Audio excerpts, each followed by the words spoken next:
Welcome to my channel বেনকেম এডি। আমরা আজকে দ্বাদশ শ্রেণীর জৈব যৌগের সবচেয়ে প্রথম যে চ্যাপ্টারটি আছে হ্যালো অ্যালকেনস ও হ্যালো অ্যারিনস নিয়ে আলোচনা করব।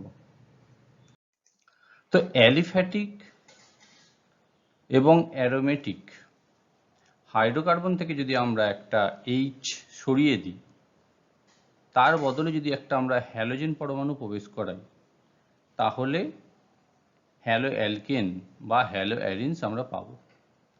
তার মানে বলতে চাইছি হাইড্রোকার্বন তা যাই হোক না কেন, অ্যালিফ্যাটিকও হতে পারে, আবার অ্যারোমেটিকও হতে পারে।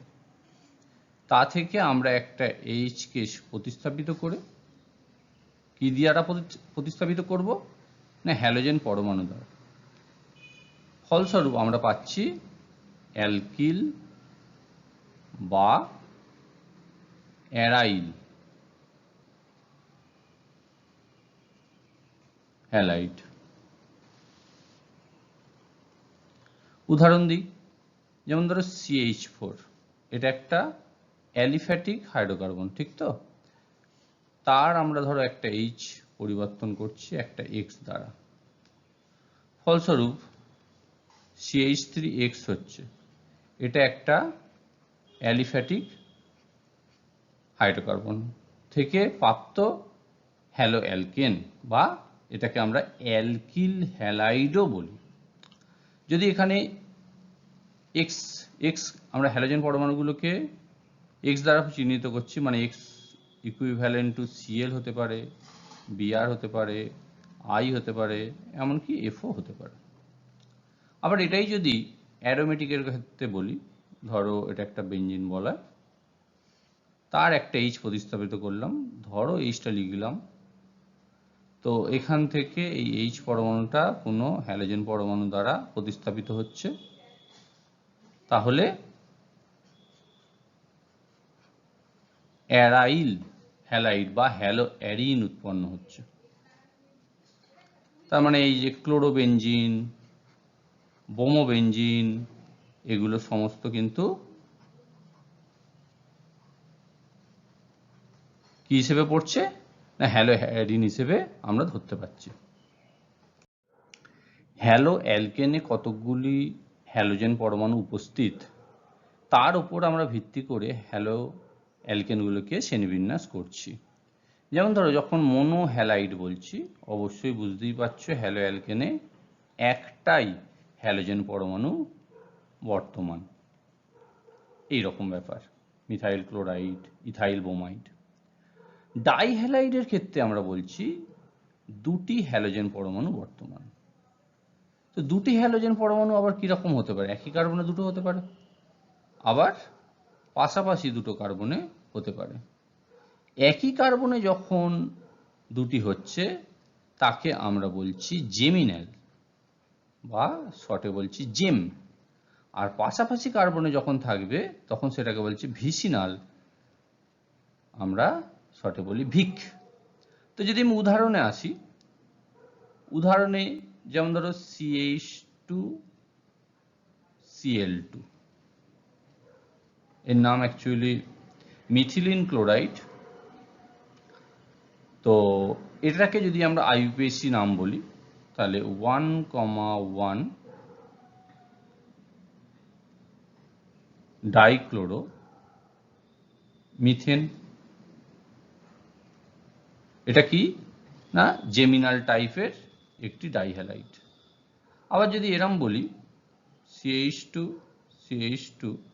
তাতে একটা করে Cl আছে, এখানে যদি দিয়ে নাম্বারিং করো একই হবে। তো 1,2 ডাই ক্লোরো ইথেন। তো ভিসিনাল এবং জেমিনাল ডাইহ্যালাইড বলতে আমরা বোঝাচ্ছি তাহলে একই কার্বনের দুটি হ্যালাইড, নতুবা পাশাপাশি দুটো কার্বনে, পাশাপাশি হলে ভিক আর একই কার্বনে হলে জেম। এবারে টাইহ্যালাইডে আসছে। টাইহ্যালাইডের ক্ষেত্রে আমরা বলছি, উদাহরণ আমাদের কাছে খুব কমন, যেমন ধরো CHCl3, CHBr3, ব্রোমোফর্ম, ক্লোরোফর্ম, এইগুলো। তো এর আইইউপিএসি নাম বুঝতেই পারছো 1,1,1 টাইক্লোরোমিথেন। আবার আমরা বেশ কিছু টেট্রাহ্যালাইড যৌগকেও জানি, যেমন ধরো CCl4 কার্বন টেট্রাক্লোরাইড, খুব ভালো একটা দ্রাবক।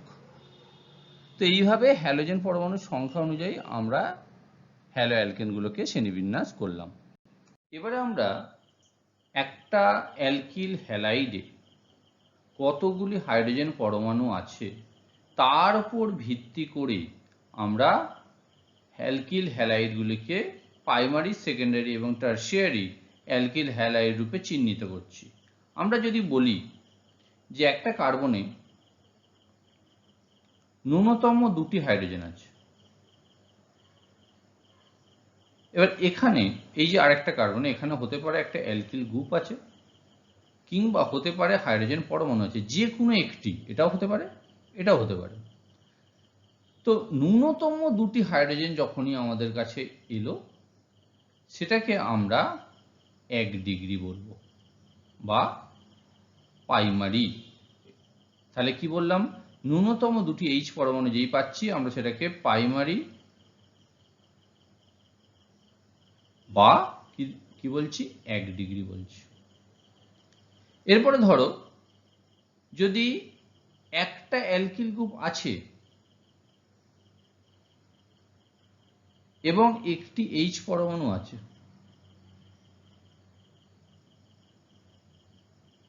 যেটা আগেও ছিল, অতিরিক্ত কি করলাম না, একটা হাইড্রোজেনকে সরিয়ে দিয়ে আর একটা অ্যালকিল গ্রুপ দিয়ে দিলাম। ফলস্বরূপ আমরা কি পাচ্ছি না, হ্যালোজেন পরমাণুটি যে কার্বনের সঙ্গে যুক্ত, সে কার্বনে একটি H পরমাণু আছে, সেটাকে আমরা সেকেন্ডারি বা 2 ডিগ্রি অ্যালকিল হ্যালাইড বলছি। একইভাবে কার্বনের সঙ্গে যদি কোনো হাইড্রোজেন পরমাণু না থাকে, অর্থাৎ হ্যালোজেন পরমাণুটি যে কার্বনের সঙ্গে যুক্ত সেই কার্বনের সাপেক্ষে বিচার করা হচ্ছে, সেখানে কোনো হাইড্রোজেন পরমাণু নেই, সেটাকে আমরা বলছি টারশিয়ারি বা 3 ডিগ্রি অ্যালকিল হ্যালাইড। তাহলে দাঁড়ালো কি, ন্যূনতম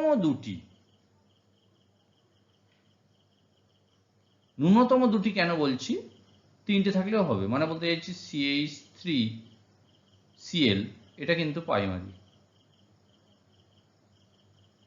আবার CH3CH2Cl এটাও প্রাইমারি। কারণ দেখো আমি বললাম এখানে একটা H থাকলেও হবে যেটা এইখানে আছে, আর একটা অ্যালকিল গ্রুপ থাকলেও হবে যেটা এইখানে আছে। তারপরে বলছি কি, একটি H পরমাণু থাকবে, তখন আমরা বলছি সেকেন্ডারি, আর কোনো হাইড্রোজেন না থাকবে তখন সেটাকে আমরা বলছি টারশিয়ারি। তো এইভাবে আমরা হ্যালো অ্যালকেনগুলোকে ডিগ্রি অনুযায়ী শ্রেণীবিন্যাস করছি। আইইউপিএসি নাম নিয়ে আমরা তেমন কিছু কথা বেশি বলবো না, কারণ আমরা এর আগে আইইউপিএসি নাম সম্পর্কে আগেই জেনেছি। তাও একটু আমরা বলে দিই। সাধারণ নাম হচ্ছে অ্যালকিল হ্যালাইড, বোঝা গেল? যেমন ধরো CH3Cl, তাহলে নামটা কি হবে, মিথাইল ক্লোরাইড। তো এগুলো আমরা এর আগেই জেনেছি, ক্লাস 11 দেখলে, এখানে আমরা বেশি কথা বলবো না। কিন্তু আমরা এটা বলতে চাইছি যে কিছু গ্রুপ ধরে অ্যালকিল হ্যালাইড এবং এরপরে আমরা অ্যালকোহল করব, সেগুলো নাম হয়। যেমন ধরো আমরা 1 নম্বরে বলছি আইসোপ্রোপাইল গ্রুপের কথা বলছি আমরা। CH3 এই গ্রুপটাকে আইসো বলে, ভালো করে বুঝে নাও, এই গ্রুপটাকে আইসো বলছি।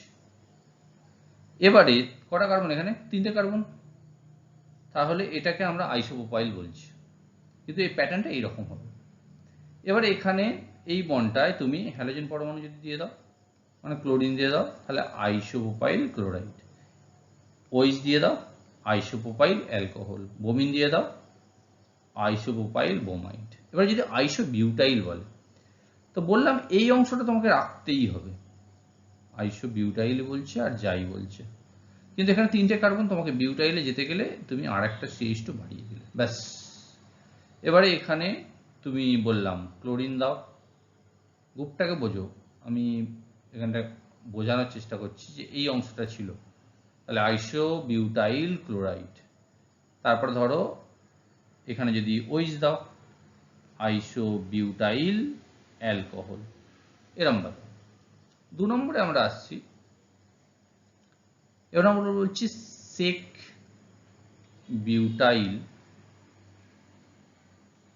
ক্লোরাইড দেখাবো। তাহলে সেক বিউটাইল গ্রুপটাকে বুঝতে হবে। সেক মানে সেকেন্ডারি। দেখো CH3, হ্যালোজেন পরমাণুটি সেই কার্বনে যুক্ত থাকবে যেখানে একটি H পরমাণু থাকবে। সেক কথাটার গুরুত্ব এইখানে। তাহলে এখানে Cl দিয়ে দাও।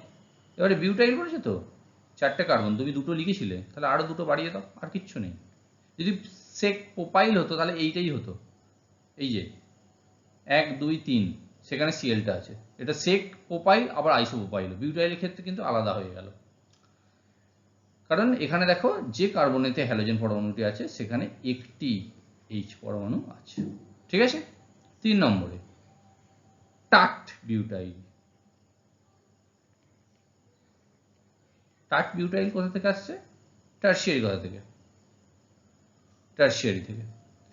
কিভাবে না, সেই কার্বনে, যে কার্বনে হ্যালোজেন পরমাণুটি আছে সেখানে কোনো নেই, হাইড্রোজেন পরমাণু নেই। ঠিক আছে, তাহলে এটা হলো। এবারে এখানে যদি তুমি Cl দাও, তাহলে টারশিয়ারি বিউটাইল, 4টে কার্বন, বিউটাইল ক্লোরাইড। এইভাবে আমরা নামগুলো দিতে পারি। ঠিক আছে। আমরা এবারে অ্যালকেন থেকে অ্যালকিল হ্যালাইড প্রস্তুতিতে আসছি। তো সূর্যালোকের ইউভি লাইট কিংবা 400 ডিগ্রি সেলসিয়াসের মতো উষ্ণতা কিংবা কিছু অনুঘটক FeCl3, FeBr3 এগুলোর উপস্থিতিতে অ্যালকিন অ্যালকিল হ্যালাইডে পরিণত হচ্ছে।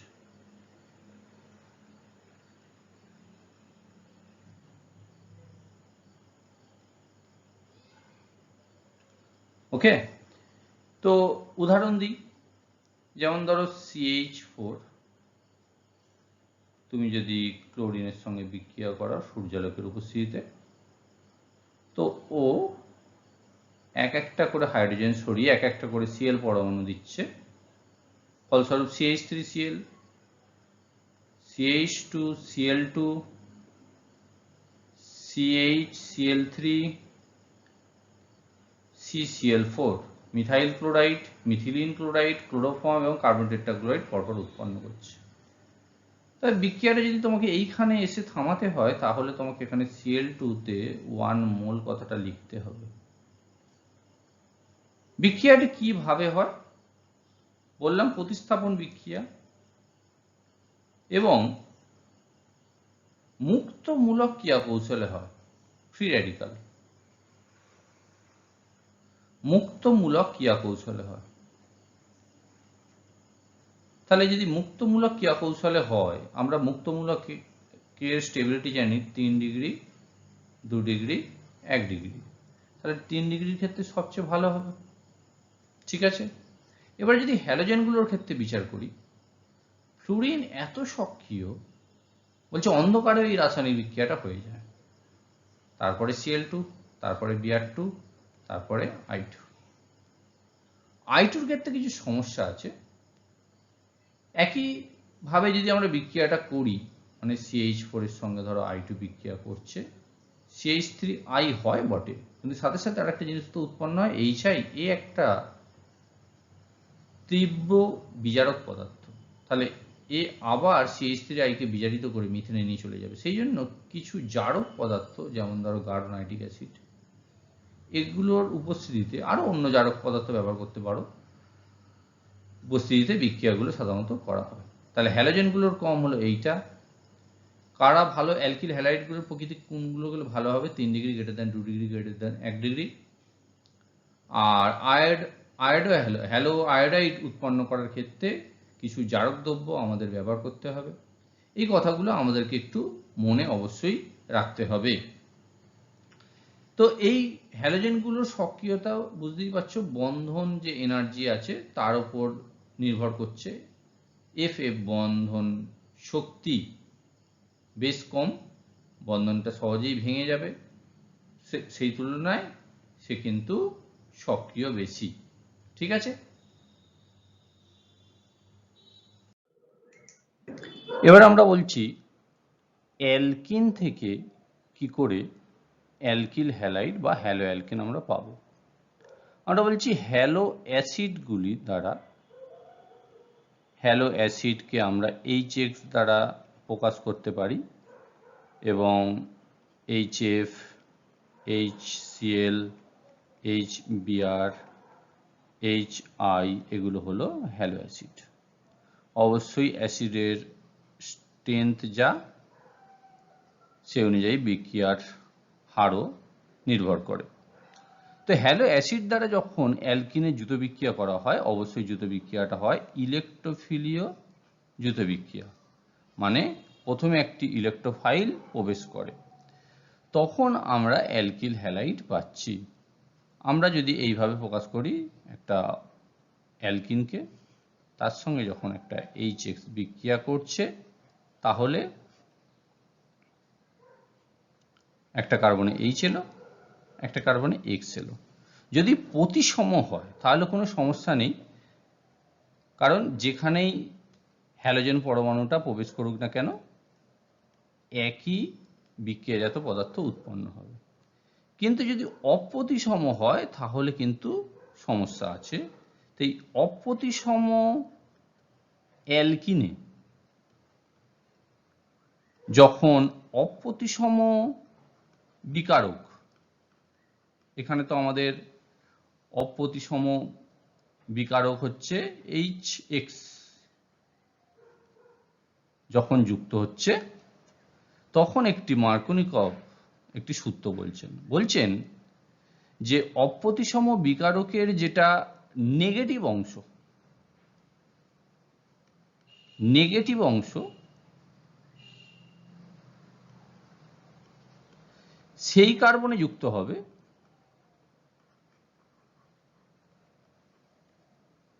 যেখানে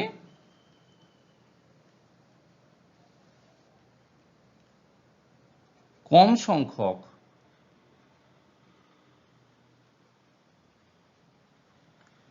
H পরমাণু বর্তমান।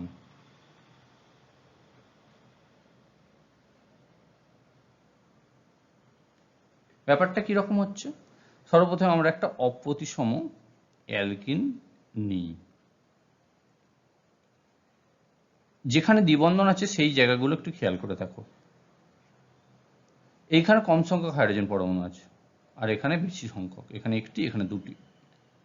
এবারে এর সঙ্গে যখন আমরা HX বিক্রিয়া করছি, এর সম্ভাবনা হচ্ছে দুটি, এবং বললাম প্রথমে যে ও এই দ্বিবন্ধন প্রথমে এই H+ কে নেবে, এবারে Hটা হতে পারে এইখানে প্রবেশ করলো, ফলস্বরূপ কার্বোক্যাটায়নটা ধারে তৈরি হলো। আরেকটা হচ্ছে Hটা ধারে যুক্ত হয়েছে, ফলস্বরূপ কার্বোক্যাটায়নটা মাঝখানে তৈরি হয়েছে। এটা কত ডিগ্রি? 2 ডিগ্রি। এটা কত ডিগ্রি? 1 ডিগ্রি। কোনটা বেশি স্থায়ী? খুব ভালো করেই আমরা জানি যে কার্বোক্যাটায়নের স্থায়ী হচ্ছে 3 degree greater than 2 degree greater than 1 degree. তাহলে এবারে যদি আমি একে এই যে কার্বোক্যাটায়নগুলো উৎপন্ন হলো এর সঙ্গে আমরা যদি ওই X মাইনাসের বিক্রিয়া হতে দিই, তখন কি হচ্ছে, যে প্রোডাক্টগুলো হবে আমি এখানে লিখছি R CH2 CH2 X, এটা একটা, আর R CH X CH3, এইটা মুখ্য প্রোডাক্ট।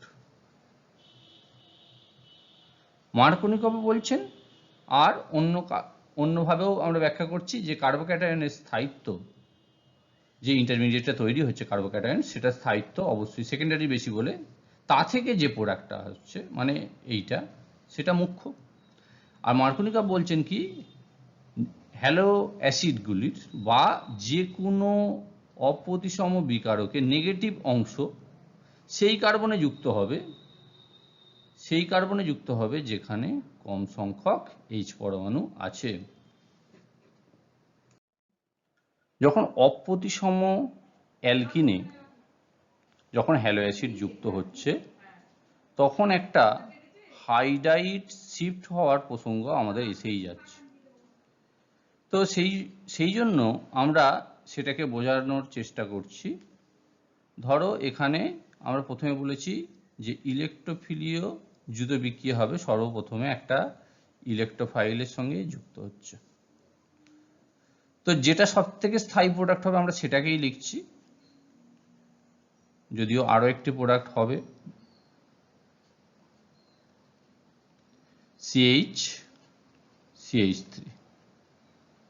এটা মুখ্য উপজাত পদার্থের অন্তর্বর্তী একটি ধাপ। তো এরপর আরো একটা জিনিস হতে পারে, যেটা হচ্ছে এই যে H পরমাণুটি আছে, সেই H পরমাণুটাকে আমি এরকম ভাবে ওপেন করে লিখলাম। সেই H পরমাণুটি কি হচ্ছে না, এই কার্বন থেকে এই কার্বনে শিফট করছে। এটাকে আমরা বলি 1,2 H মাইনাস শিফট। দেখানোর নিয়ম হচ্ছে এই বন্ডটাকে সমেত লাফাচ্ছে, এরকম ভাবে বলছি আমরা। ফলস্বরূপ প্রোডাক্ট কি হচ্ছে, CH3C, এইখানটা এখন প্লাস হয়ে যাবে,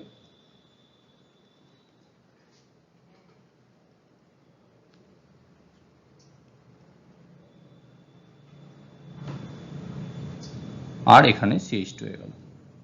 কেন হলো আমরা বুঝতেই পারছি যে এই কার্বনটা কত ডিগ্রি, 3 ডিগ্রি ছিল, কত ডিগ্রিতে ছিল, হচ্ছে 2 ডিগ্রিতে। যেহেতু কার্বোক্যাটায়নগুলোর স্থায়িত্ব 3 ডিগ্রি, 2 ডিগ্রি, 1 ডিগ্রি, এবং কার্বোক্যাটায়ন উৎপন্ন হওয়ার মাধ্যমে বিক্রিয়াটি হচ্ছে, সুতরাং আমাদের খেয়াল রাখতে হবে যে সমস্ত জায়গায় বেশি স্থায়ী কার্বোক্যাটায়ন উৎপন্ন হওয়ার সম্ভাবনা আছে আমাদের সেই সমস্ত সম্ভাবনাগুলো বিচার করতে হবে। এবারে X মাইনাস যখন বিক্রিয়া করছে তখন আমরা ফাইনাল প্রোডাক্ট পেয়ে যাচ্ছি, অর্থাৎ CH3C, CH3, এইখানে X এসে গেছে, CH2, CH3, এটা মুখ্য প্রোডাক্ট হলো। এখন এছাড়াও কিন্তু আরো অনেকগুলো প্রোডাক্ট হচ্ছে, সেগুলোকে আমি বলি। যেমন ধরো এই যেটা প্রথমে কার্বোক্যাটায়ন তৈরি হয়েছিল সেখান থেকে একটা প্রোডাক্ট হচ্ছে CH3, CH, CH3, আর ওইখানে Xটা, এইখানে X। আবার যে কার্বোক্যাটায়নটা আমরা লিখিনি সেই কার্বোক্যাটায়ন থেকে একটা প্রোডাক্ট হবে CH, CH3,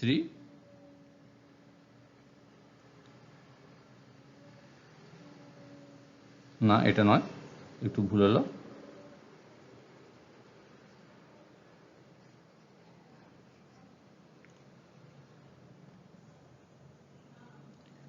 CH3, CH, CH3 plus চার্জটা এইখানে না দিয়ে এইখানে দিলাম। এরপরে হ্যালোজেন পরমাণুটা ধরো যুক্ত হচ্ছে। হ্যাঁ, তাহলে প্রোডাক্ট কতগুলো হচ্ছে? এটা 1 নম্বর, এইখানে একটা 2 নম্বর, এইখানে একটা 3 নম্বর। কিন্তু সবচেয়ে বেশি পরিমাণে উৎপন্ন হবে কোনটা? আমাদের মুখ্য প্রোডাক্ট হচ্ছে এইটা, তারপরে এইটা এবং সব শেষে এইটা। ঠিক আছে?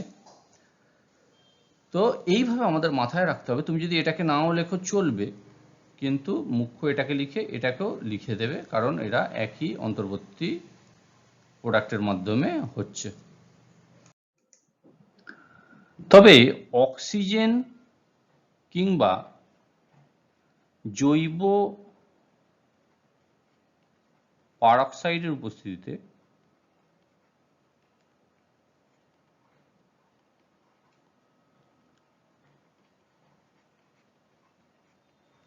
মার্কোনিকপের নিয়মের ব্যতিক্রম পাই যখন আমরা হ্যালো অ্যাসিড হিসেবে HBr ব্যবহার করছি। HBr যখন ব্যবহার করছি অক্সিজেন এবং জৈব পারক্সাইডের উপস্থিতিতে, এমনকি আমরা সাধারণত H2O2 ব্যবহার করে থাকি। যে কোনো জৈব পারক্সাইড হতে পারে, H2O2 হতে পারে, অক্সিজেন হতে পারে, তার উপস্থিতিতে এইখানে মাথায় রাখো কেবলমাত্র HBr যখন অপ্রতিসম অ্যালকিনের সঙ্গে যুক্ত হচ্ছে, আমরা বলছি HBr আর H2O2, তখন বলছি যে দুটো প্রোডাক্ট হওয়ার আমাদের কথা ছিল সেগুলো তো আমরা এতক্ষণে বুঝে গেছি। একটা হচ্ছে এইখানে Br plus CH3 CH2 CH2 Br। আমরা এর আগে বলেছিলাম এইটা মুখ্য প্রোডাক্ট, এখন আমরা বলছি না এইটা মুখ্য প্রোডাক্ট। মানে সেই সাপেক্ষে আমরা বলছি যেটা অ্যান্টি মার্কোনিকপের রুল। যদিও কথাটার মধ্যে একটু ত্রুটি আছে, আমরা অন্য কিছু ব্যবহার করছি, সেই সাপেক্ষে অন্য বিক্রিয়াজাত পদার্থ উৎপন্ন হচ্ছে। মার্কোনিকপের নিয়মে এই H2O2 প্রসঙ্গ ছিল না, কেবলমাত্র এই অপ্রতিসম বিকারকটির কথা ছিল। যাই হোক, তো এখানে তাহলে দাঁড়াচ্ছে এরকম যে অন্য যে প্রোডাক্টটা আমাদের হচ্ছিল, যেটা গৌণ প্রোডাক্ট, সেটা কিন্তু HBr এর ক্ষেত্রে এবং পারক্সাইডের উপস্থিতিতে মুখ্য প্রোডাক্টে দাঁড়াচ্ছে। এটা খরাস এফেক্ট নামেও পরিচিত। তো এটাকে আমরা পারক্সাইড এফেক্ট বা খরাস এফেক্ট বলছি। তো ঘটনাটার কারণটা কি? আগে বলেছিলাম কি যে প্রসেসে HX যুক্ত হচ্ছে এবং মার্কোনিকপ নিয়ম মেনে চলছে, সেখানে আমরা বলেছিলাম ইলেকট্রোফিলীয় যুত বিক্রিয়া, মানে প্রথমে একটা ইলেকট্রোফাইল প্রবেশ করবে, এটা মাথায় রাখতে হবে, এবং সেটাই হচ্ছে রেডিটারমিনিং স্টেপ, RDS। এখানে আমরা বলছি না ফ্রি র্যাডিক্যাল মুক্তমূলক ক্রিয়া কৌশলে হবে। সমস্যাটা এইখানেই দাঁড়াচ্ছে, মুক্তমূলক ক্রিয়া কৌশল। তো এই মুক্তমূলক ক্রিয়া কৌশল হচ্ছে, এবং সর্বপ্রথমে বলছি একটা হ্যালোজেন পরমাণু, এখানে যেহেতু HBr আমরা নির্দিষ্ট করে দিয়েছি, আমরা বলছি হ্যালোজেন পরমাণু, বা আমরা বলতে পারি বোমিন ফ্রি র্যাডিক্যাল, সেইটা প্রথমে যুক্ত হবে, তারপরে H যুক্ত হবে। সেইটার কারণে স্টেবিলিটিটা দেখব যে আমরা পাচ্ছি এই প্রোডাক্টটা উৎপন্ন হওয়ার ক্ষেত্রে, যেটা উৎপন্ন হচ্ছে সেটার ক্ষেত্রে আমরা বেশি স্থায়িত্ব আমরা পাবো, কারণ মুক্তমূলকগুলোরও স্থায়িত্ব হচ্ছে 3 ডিগ্রি, 2 ডিগ্রি, 1 ডিগ্রি। তো আমরা এটার উপর ভিত্তি করে আমরা এবার দেখাচ্ছি কেন এই প্রোডাক্টটা হচ্ছে। জৈব পারক্সাইডের উপস্থিতিতে আমরা যখন অ্যালকিনের সহিত HBr এর বিক্রিয়া ঘটাচ্ছি, তখন আমরা দেখছি যে মার্কোনিকপের নিয়মের ব্যতিক্রম আমরা পাচ্ছি। তো আমরা জৈব পারক্সাইডকে এইভাবে বোঝাচ্ছি, এবং এই যখন সমবিভাজন হচ্ছে তখন এই র্যাডিক্যালটা উৎপন্ন হলো। সে যখন HBr এর সঙ্গে বিক্রিয়া করছে, ফলস্বরূপ Br ডট মানে বোমিন ফ্রি র্যাডিক্যাল প্লাস ROH উৎপন্ন হচ্ছে। এবারে যখন অপ্রতিসম অ্যালকিনের সঙ্গে এ বিক্রিয়া ঘটছে, সর্বপ্রথমে কিন্তু বিআর ডট বিক্রিয়া করবে এবং এখানে দুটো অন্তর্বর্তী উপজাত পদার্থ উৎপন্ন হচ্ছে। একটা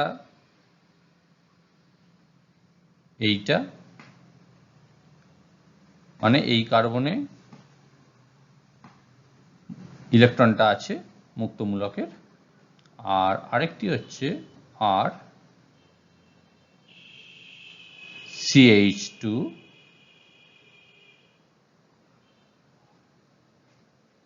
Br, এইখানে ডট, এখানে একটা H বেশি লেখা হয়ে গেছে। তো এটাকে যদি একটু খেয়াল করি আমরা দেখি যে এটা 2 ডিগ্রি এবং এটা 1 ডিগ্রি ফ্রি রেডিক্যাল। আমরা জানি কার্বোক্যাটায়নগুলোর মতো মুক্তমূলকগুলোর স্টেবিলিটি অর্ডার হচ্ছে 3 degree greater than 2 degree greater than 1 degree. ফলস্বরূপ আমরা যদি এবার এ থেকে যে উপজাত পদার্থগুলো উৎপন্ন হবে সেগুলোর কথা বিবেচনা করি, না এবারে H ডট যুক্ত হচ্ছে, দুটিতেই যুক্ত হবে, তখন যে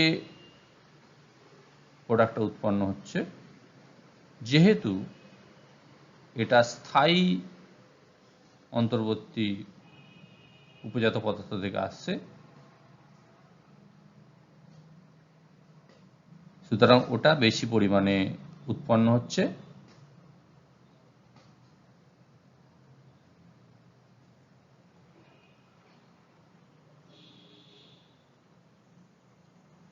তাহলে এটা মুখ্য প্রোডাক্ট। তাহলে আমাদের মাথায় রাখতে হচ্ছে কি, কেবলমাত্র পারক্সাইড, সেটা H2 হতে পারে, অন্য কোনো জৈব পারক্সাইড হতে পারে, তার উপস্থিতিতে HBr, কেবল HBr, মানে HCl HBr কিছুই হবে না,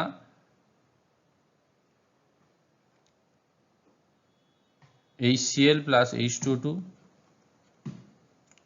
ব্যবহার করি কিংবা সাধারণ HBr ব্যবহার করি, দুটিতেই কিন্তু একই ধরনের উপজাত পদার্থ পাবো। যখন HBr এবং H2O2 একসাথে ব্যবহার করছি বা HBr এবং পারক্সাইড একসাথে ব্যবহার করছি, তখন আমরা দেখতে পাচ্ছি যে নেগেটিভ পরমাণুটি সেই কার্বনে যুক্ত হচ্ছে যেখানে বেশি সংখ্যক হাইড্রোজেন পরমাণু আছে, অর্থাৎ মার্কোনিকভের নিয়মের উল্টো নিয়ম। তো এরপরে আমরা অ্যালকোহল থেকে অ্যালকিল হ্যালাইড কি করে প্রস্তুত করব সেটা আমরা জানবো। তোমরা চ্যানেলটা সাবস্ক্রাইব করে রাখো, তাহলে পরপর ভিডিওগুলো তোমরা পেয়ে যাবে।